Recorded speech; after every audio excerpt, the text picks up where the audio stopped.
Hello everyone and welcome back to NovaLogos Audio English.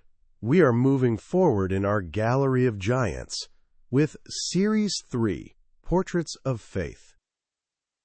In our last chapter, we followed Abraham as he left everything behind to follow a promise. Today, we meet the very fruit of that promise, the one who was born from the impossible and lived in the shadow of a great sacrifice. We meet Isaac. Isaac is often overshadowed by his father Abraham or his son Jacob. He didn't cross oceans or wrestle with angels. Instead, Isaac's life was defined by something perhaps even more difficult, staying faithful in the quiet middle. His name means ein in him, laughter, born from his parents, joy and surprise, yet he also carried the weight of being the Bivatol, son of the promise. Have you ever felt like you were living in the shadow of someone else's greatness? Have you ever found it hard to be just faithful when nothing exciting was happening? Today, we explore how Isaac's gentle spirit and quiet obedience show us that sometimes the greatest faith is simply staying where God put you and digging your own wells.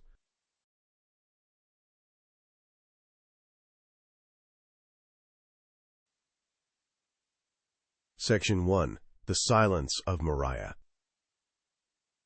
One of the most profound moments in Isaac's life happened when he was a young man. We often focus on Abraham's faith on Mount Moriah, but think about Isaac. In the book of Genesis, chapter 22, verse 7, we hear his simple, trusting question. Isaac said to his father Abraham, "Father." "Yes, my son," he replied. "Here are the fire and the wood," Isaac said, "but where is the sheep for the burnt offering?" Isaac wasn't a small child. He was strong enough to carry the wood for the sacrifice. He could have resisted or run away, but the biblical silence suggests a profound trust. He allowed himself to be bound. This quiet surrender is a powerful foreshadowing of the silence of Christ on the way to Calvary. Isaac's faith wasn't expressed in loud proclamations, but in a radical, quiet trust in his father and his father's God. Reflection. Are you able to trust the Master, even when you don't see the mitzvah, sheep, for the sacrifice? Sometimes, God asks us for a quiet surrender, to stop fighting the circumstances and trust that He will provide the lamb at the perfect moment.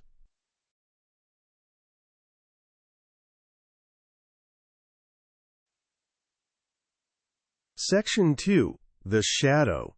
Living in the middle. Isaac's shadow was the quiet pressure of being a bridge.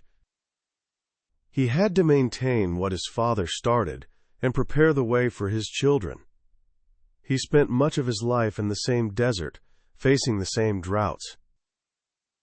From Genesis, chapter 26, verse 18, we see his primary work. Isaac reopened the wells which had been dug in the days of his father Abraham, and he gave them the same names his father had given them. Isaac's shadow was the temptation of boredom and the struggle of conflict. Every time he dug a well, his enemies claimed it. He didn't fight back with a sword. He simply moved and dug again. Faith for Isaac was the endurance to keep reopening the wells of grace that others tried to shut down. He didn't need to be original. He needed to be faithful. Mirroring our lives. Much of our spiritual life is reopening old wells. We pray the same prayers, attend the same Mass, and struggle with the same virtues. It can feel repetitive. But like Isaac, we are called to be bridge builders. Our faithfulness in the ordinary middle of life is what keeps the living water flowing for the next generation. Are you willing to keep digging, even when the work feels invisible?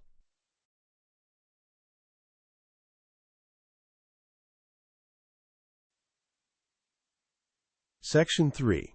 The Light, the God of Peace.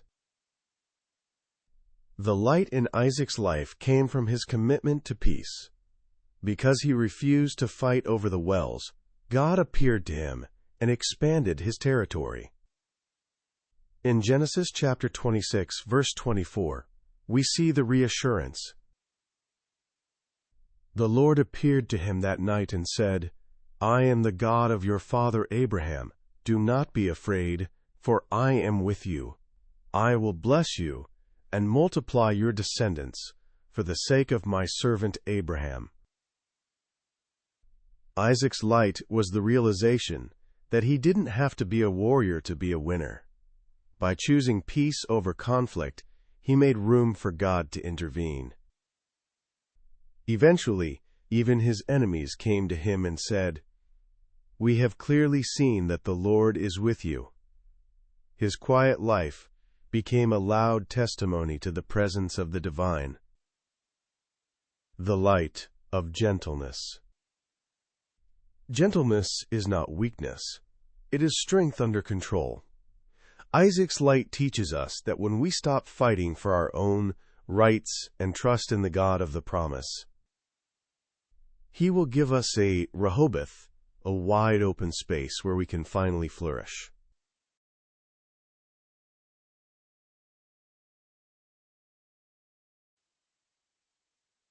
Section 4. Bridge to the Present, the Power of Stability. How can Isaac's quiet strength help us today? 1. Find strength in stability. You don't always need a new revelation or a new path. Sometimes, the most holy thing you can do is reopen the wells of prayer and tradition that have sustained those before you. 3. Be a faithful bridge. Understand that your quiet obedience today is preparing the way for someone else's tomorrow. You are a vital link in the chain of faith.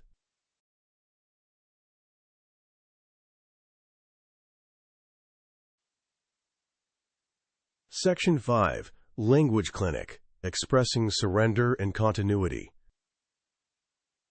Learning these patterns will help you describe your own efforts to maintain peace and tradition. 1. Surrender to and submit to. These describe the act of giving up control to a higher authority. Surrender to someone/something often implies a voluntary choice to stop resisting. Example: the explorer had to surrender to the forces of nature. Submit to a will is frequently used in spiritual contexts to describe obeying God. Spiritual use. Isaac's willingness to be bound shows his submission to his father's guidance and God's plan. 2. Reopen the wells of. This is a beautiful idiomatic expression for reviving something that has been neglected or lost. Reopen the wells of quality/tradition. Example: the new principal wanted to reopen the wells of creativity in the school. Spiritual use. We often need to reopen the wells of prayer in our busy schedules. 3. For the sake of. This phrase explains the motivation or the person who inspires an action. For the sake of someone means doing something because of your love or respect for that person. Example: he worked 2 jobs for the sake of his children's education. Spiritual use. God blessed Isaac for the sake of his servant Abraham. It shows that our faithfulness can bring blessings to those who come after us.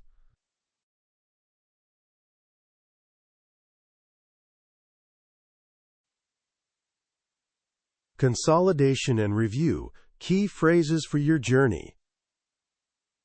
1. Where is the sheep for the burnt offering? The question of a heart that recognizes the need for sacrifice but trusts in providence. 2. Isaac reopened the wells, a symbol of faithfulness to tradition and the hard work of spiritual maintenance. 3. Do not be afraid, for I am with you, the central promise of God that sustains the quiet soul in the desert. 4.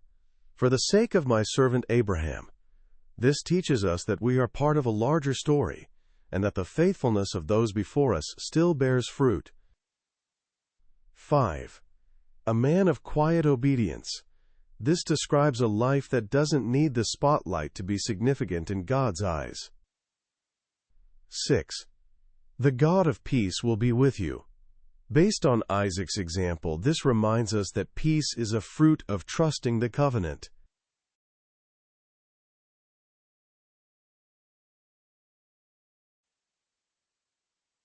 Closing. The beauty of the middle. Thank you for joining us for Chapter 4.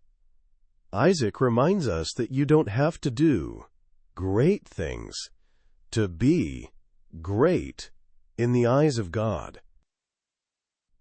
Sometimes, the greatest thing you can do is to be a faithful son or daughter, a quiet worker, and a seeker of peace. Don't be discouraged by the silence of the middle. It is often where the deepest wells are found. In Chapter 5, we will meet Jacob, the grandson of Abraham. Unlike Isaac, Jacob's life was full of struggle, wrestling, and transformation. We will learn what it means to be changed by the struggle and how God can take a wanderer and turn him into a prince. If Isaac's story of the quiet wells and the mountain of Moriah has been a blessing to you, please like this video and subscribe to NovaLogos Audio English.